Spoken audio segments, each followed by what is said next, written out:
Go Cat. Go. Halo, selamat datang di GoCast, Broadcast Your Story. Kali ini kita akan kembali membahas isu-isu hangat yang nantinya akan dicakapkan, bualkan, ceritakan, komunikasikan, dan diskusikan hanya di GoCast. Nah, buat sobat GoCast kalian di rumah maupun di mana saja, Anda dapat menyaksikan tayangan live kami di Facebook GoTV, atau nantinya Anda dapat mengunjungi YouTube kami. Silakan ketik GoCast Capri, nantinya Anda dapat melihat tayangan-tayangan kami. Kembali lagi di GoCast bersama saya Asti Lalasati. Kali ini isu penting yang akan kita bahas adalah perekonomian nasional. Bicara soal perekonomian nasional, kita bicara soal kestabilan ekonomi. Kestabilan ekonomi suatu negara tentu dipengaruhi oleh CAD salah satunya, Current Account Deficit, yang artinya neraca transaksi berjalan. Bagaimana nilai impor dan nilai ekspor ini bisa stabil?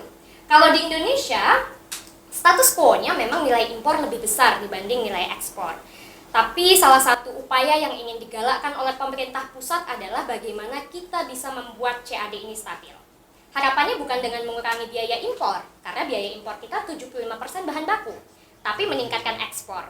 Salah satu terobosan untuk meningkatkan ekspor adalah Free Trade Zone.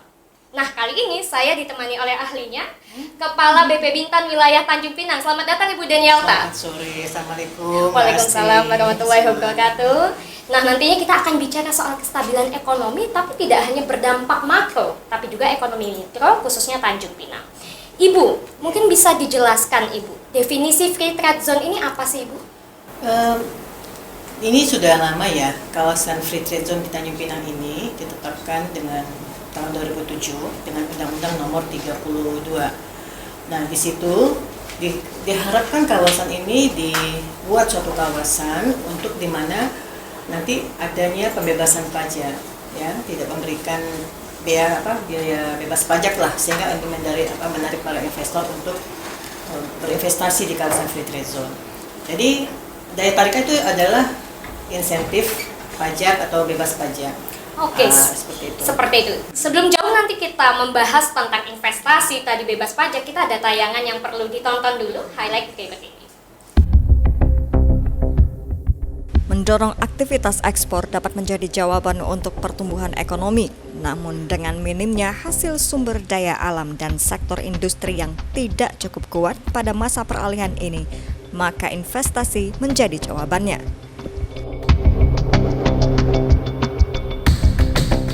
Upaya strategis dilakukan pemerintah untuk mendukung iklim investasi. Pembenahan dilakukan dari hulu ke hilir, dari pemerintah pusat ke pemerintah daerah, di antaranya dengan memangkas waktu dan menyederhanakan regulasi. Namun ini bukanlah perkara mudah, terlebih selama bertahun-tahun regulasi di Indonesia, khususnya di daerah, dinilai belum mendukung iklim investasi. Pelayanan yang terbelit, lama, dan terlalu banyak pintu yang harus dilalui membuat investor enggan menanamkan modalnya di daerah. Lantas, langkah konkret apa yang akan ditempuh untuk mengatasi berbagai permasalahan terkait dengan regulasi dan penyederhanaan birokrasi dalam rangka kecepatan dan ketepatan bagi pelayanan publik, serta mendukung iklim dan daya saing investasi, sehingga tercipta harmonisasi yang mencerminkan aspirasi masyarakat dan berpihak kepada kesejahteraan rakyat.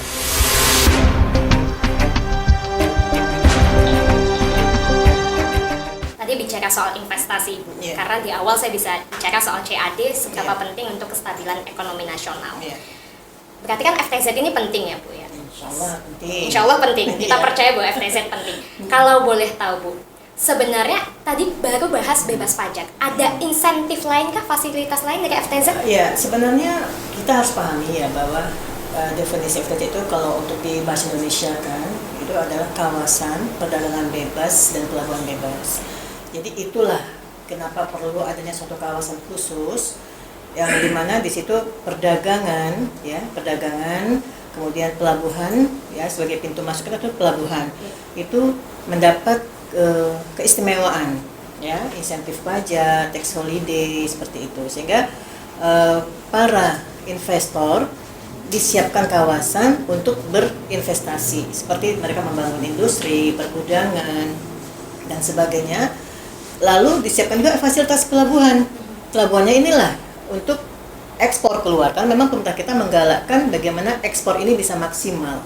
Ya, kita tahu bahwa salah satu income negara itu kan ekspor, kemudian juga meningkatkan kesejahteraan masyarakat melalui pemberdayaan sumber daya manusia. Jadi dengan adanya industri-industri akan tumbuh nanti di kawasan FTZ, di Kota Tanjung Pinang khususnya, itu akan meningkatkan pendapatan, kemudian juga tenaga kerja yang bisa direkrut oleh para pengusaha itu. Gitu. Berarti sebenarnya FTZ hadir bukan hanya untuk ekonomi makro tadi ya, tapi juga ekonomi mikro sekolahnya ya. Betul. Lalu apa bedanya Bu dengan kawasan ekonomi khusus? Iya, ini merupakan sebenarnya kan FTZ dengan KEK itu pasti ada perbedaan. Ini merupakan strategi pemerintah ya, pemerintah pusat kan membuat strategi, pasti ada perbedaan antara FTZ dengan KEK. Nah, perbedaan ini tidak terlalu signifikan dalam artian ini sama-sama menguntungkan lah. Cuman kalau dalam FTZ itu seluruhnya itu ditanggung oleh pemerintah pusat, baik infrastruktur itu dibiayai oleh pemerintah pusat. Tapi oleh KEK, di KEK itu digalakkan itu memang kemampuan daerah dan pengusahanya. Jadi investor yang masuk itu dialah menyiapkan kawasan, kayak kita contohnya di sini di Bintan sudah ada KEK Galang Batang. Nah itu memang murni dari pengusaha dan pemerintah setempat seperti itu. Dari Pemdanya. Iya betul seperti itu sama Pemda. Tapi kalau FTZ itu dari pemerintah pusat yang menyiapkan infrastrukturnya seperti itu. Berarti memang ada perbedaan siapa yang mengendalikan ya, siapa yang mengontrol Ibu antara FTZ dan KEK. Iya. Kembali soal FTZ karena memang Ibu di BP Bintan wilayah Tanjung Pinang gitu ya. Saya lihat dari petanya FTZ Tanjung Pinang ini enclave, satu di Dompa, satu di Senggarang. Iya. Kenapa? Apa istimewanya dua wilayah ini? Ya, kalau menjawab pertanyaan itu Ibu mungkin agak sulit ya, karena kan Ibu masuk itu di tahun akhir di 2013 ya, tahun 2013 dan itu penetapan FTZ di Bintan oleh Kota Tanjung Pinang itu sejak tahun 2007. Tapi apapun itu kebijakan pemerintah pusat itu pasti sudah ada kajian potensinya.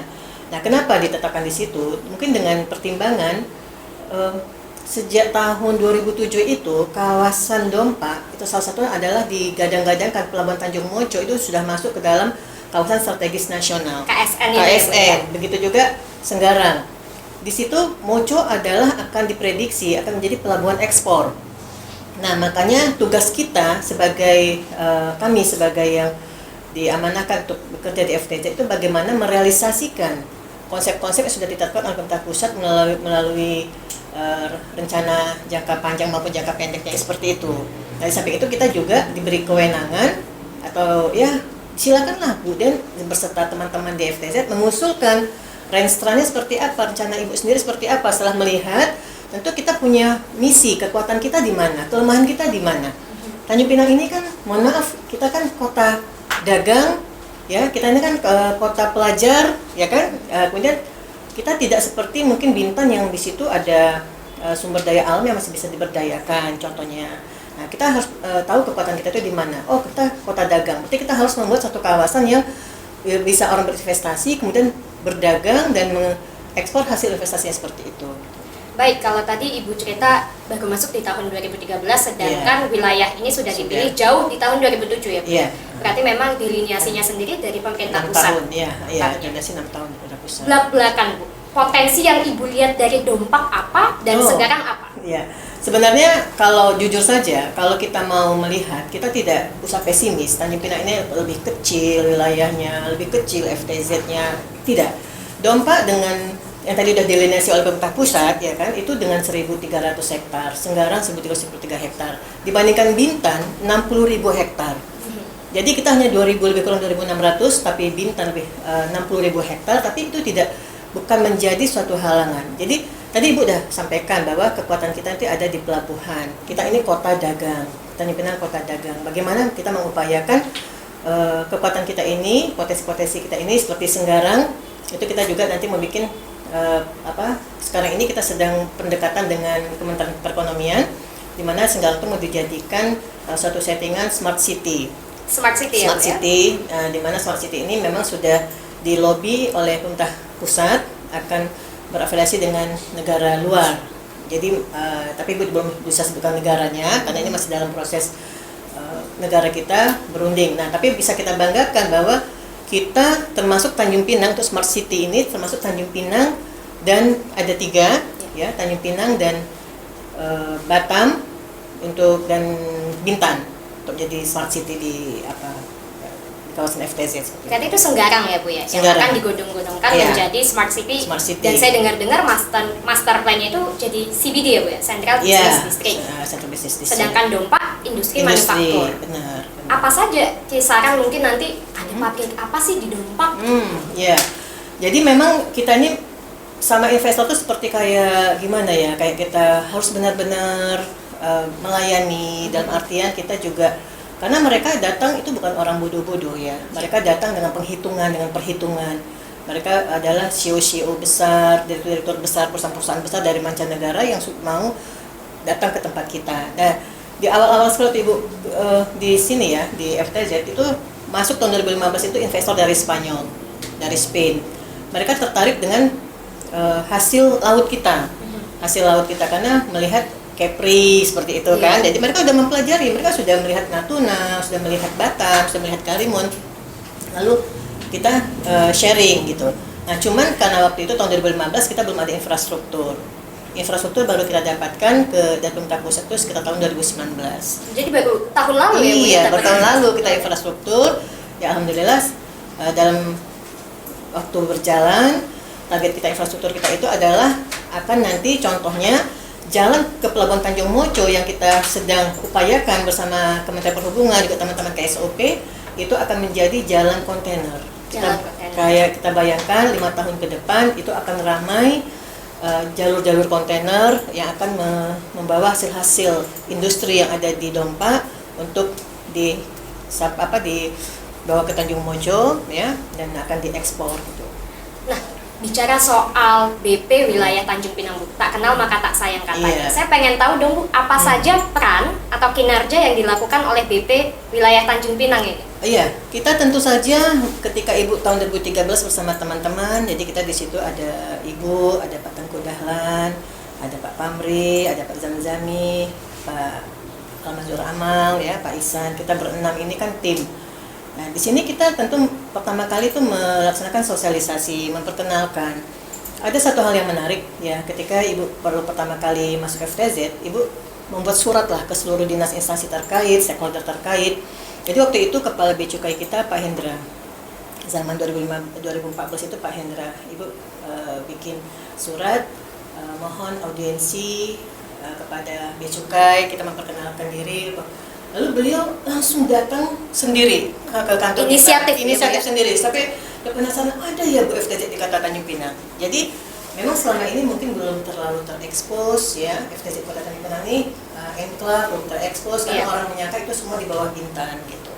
Nah itulah yang kita sambil jalan kita sosialisasi ke pemerintah pusat pun juga. Dan ini kita ya dengan di FTZ ini untuk ke kementerian itu lebih kurang 17 kementerian terkait yang harus kita sounding.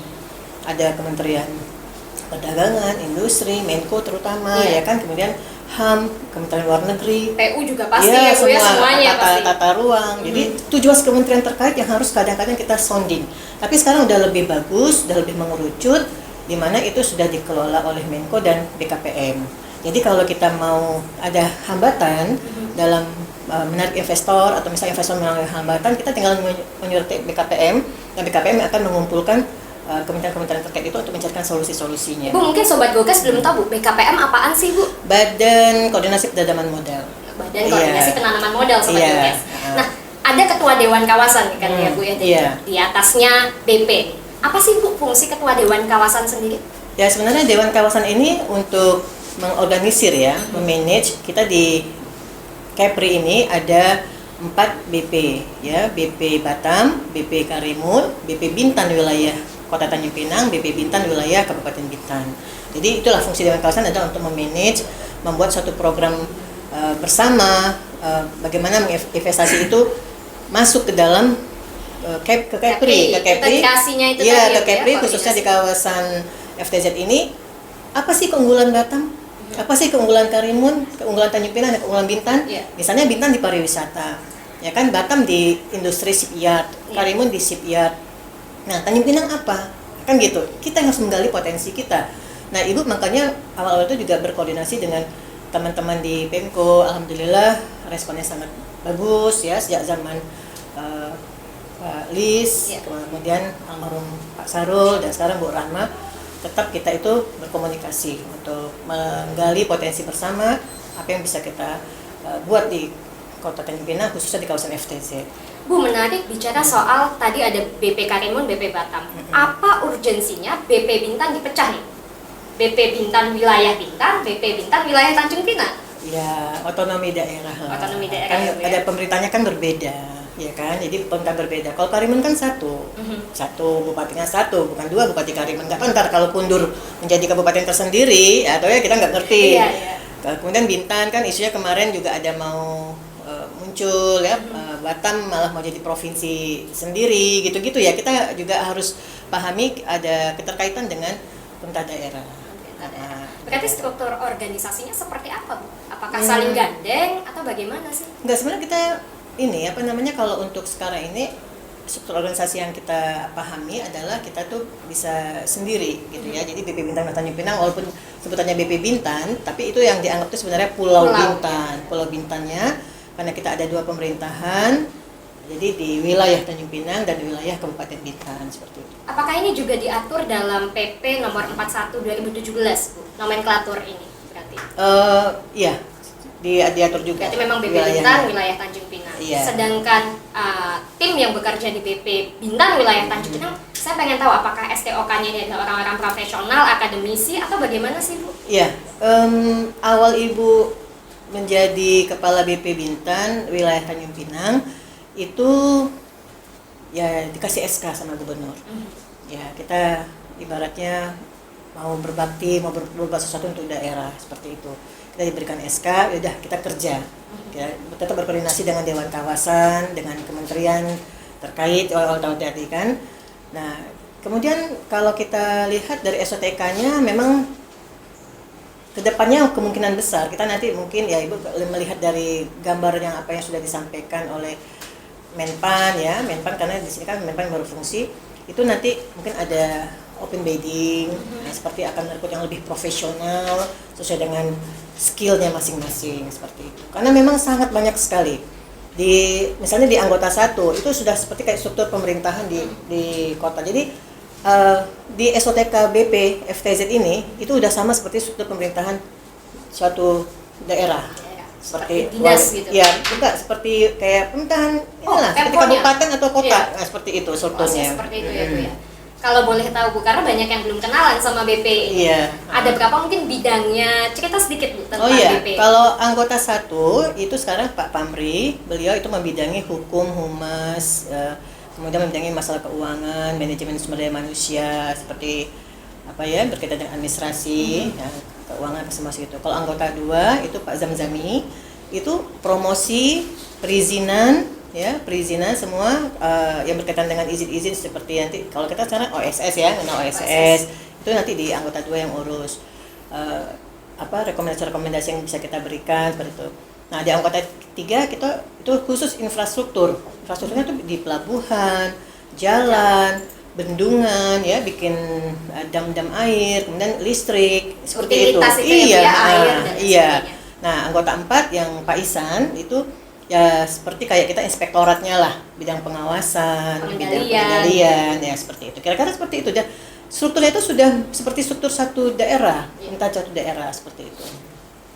Ngomongin soal tadi ada anggota 3, Bu, infrastruktur. Pembangunan infrastruktur oleh BP ini bisa nggak sih dilempar mungkin katakanlah ke pihak swasta atau Pemko atau Pemprov, atau harus nunggu dulu kucuran dana pusat baru bisa bangun jalan? Oh iya, karena kita kan BP Tanjung Pinang ini, Bintan, Batam, Bintan, Tanjung Pinang, Karimun kan ada dana pusat ya. Jadi kita memang setiap tahun itu diberikan anggaran, ya alhamdulillah, yang bisa membangun infrastruktur di kawasan kita, di daerah kita. Kita usulkan dan kita itu panjang itu debatnya tuh sampai mendapatkan oh ini jalan ini harus dibangun berapa kilometer, kenapa jalan ini harus ada alasannya. Oh iya, karena di sana nanti akan dibangun tempat pariwisata, atau misalnya di sana akan ada industri ini akan masuk. Jadi sondingnya ke semua kementerian ini, Bu. Kalau anggaran hanya ke DCA, Dirjen Anggaran, Kementerian Keuangan seperti itu. Karena kan baru tahun lalu dapat jalan ya Bu. Iya, ya? benar. Kira-kira ada dapat jalan lagi nggak Bu di tahun ini? Alhamdulillah dapat. Wah. Tahun ini kita ya alhamdulillah Ibu juga setelah 3 tahun, dan ini mungkin perlu di sini kesempatan ini Ibu mengucapkan terima kasih kepada masyarakat khususnya Dompak sama Senggarang yang menghibahkan lahannya. Luar biasa. Amazing kan, luar Iya. biasa bagaimana masyarakat kita tuh mendukung, sangat mendukung ya. Jadi lahan itu tidak ada ganti rugi. Tidak ada ganti Tidak rugi? ada ganti rugi, menghibahkan lahannya, dan ini kita terharu sebenarnya kan. Cuman Ibu kadang-kadang didesak-desak. Kapan Bu bangun? Kapan Bu bangun? Setelah kita jalan ke Senggarang survei, kadang bawa kawan-kawan investor dari Singapura, dari Cina, dari Malaysia, dari itu ya, dari Spanyol kemarin tuh. Nah, asal ketemu kan kita tanya Pak RT-nya, lurah, kapan lagi Bu jalan dibangun? Ini kan udah hibah, masyarakat nanya, mana nih jalannya? Dan alhamdulillah sekarang udah terjawab. Itu kita syukurin, dan terima kasih kepada seluruh teman-teman dinas instansi terkait, kemudian masyarakat yang memberikan jalan, memberikan tanah dia tuh dengan sukarela. Sukarela. Betul. Luar biasa kan? Semuanya ini Bu? Iya, semuanya. Luar biasa. Tapi kalau misalnya Bu, memang Hmm. dari anggarannya sendiri ada anggaran ganti rugi kah, atau memang selama itu sukarela ya tidak perlu? Nggak ada ganti rugi. Makanya capek mucuknya. Siapa yang bujuk Bu Danielta langsung, atau ada pihak-pihak lainnya Bu, profesional? Semua kita turun tangan. Semua turun tangan ya, Bu, turun ya? tangan. Semua turun tangan. Tim-tim kita di FTZ, kita ya aja ngopi bareng, aja ya ngopi. Kekuatan ngopi ya, Bu, ya? Iya. Wah, seperti itu. Nah, kalau bicara soal tadi ada warga yang mau menghibahkan, sebenarnya dari sudut pandang Bu Danielta sendiri saja, apa sih keuntungan masyarakat Tanjung Pinang turut serta membangun perekonomian di FTZ? Yang jelas dengan mereka ikhlas sukarela seperti itu mempunyai harapan. Pasti mereka punya harapan, wah ini kan kalau misalnya ada terbuka jalan, terbuka akses, ini pasti akan ekonomi akan lebih maju, lebih bagus gitu. Jadi mungkin ya harapan kita bisa juga berperan di situ, berperan masyarakat bisa secara ekonomi seperti itu ya. Nanti entah mereka bikin apa, bikin ya entah kafe-kafe atau misalnya yang seperti Kedai-kedai apa, pinggir kedai-kedai jalan pinggir bahkan ya, Bu, jalan, ya. ya seperti itu maka kita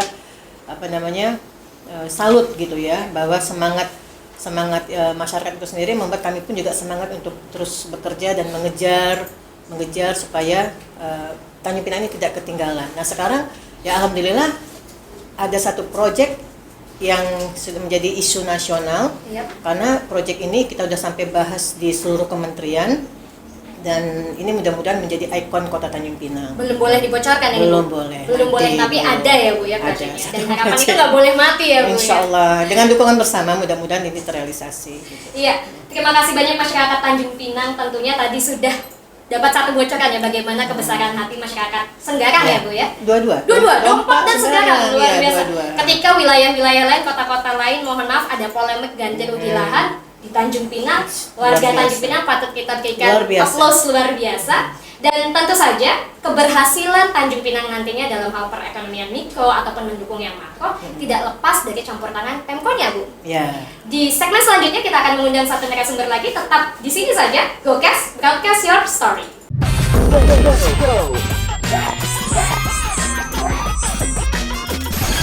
Go Cat. Go